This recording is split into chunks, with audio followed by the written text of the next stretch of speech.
Today, we are going to talk about the new electric car that Sony and Honda have developed. But before we get started, please don't forget to subscribe and hit the notification bell so you don't miss out on any of our future videos. Alright, let's begin.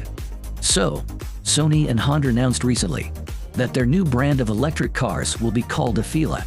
The companies, which formed a joint venture to develop and build electric vehicles, presented a prototype of their first car, a mid-sized sedan, at the Consumer Electronics Show. The car will be built at one of Honda's factories and will feature safety and driver assistance systems from Honda, but the entertainment and interactive features will be delivered by Sony.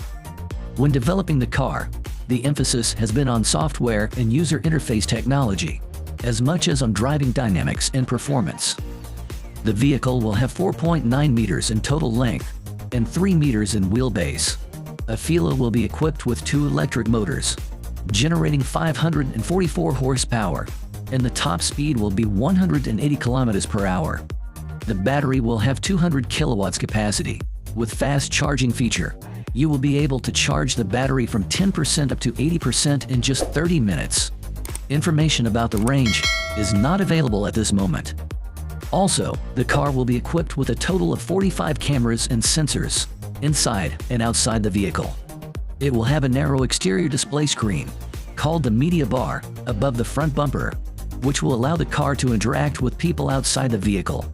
Inside, the car will use Unreal Engine graphics technology, from Epic Games to design interface. This technology has also been used by other auto brands, including General Motors in the Hummer EV.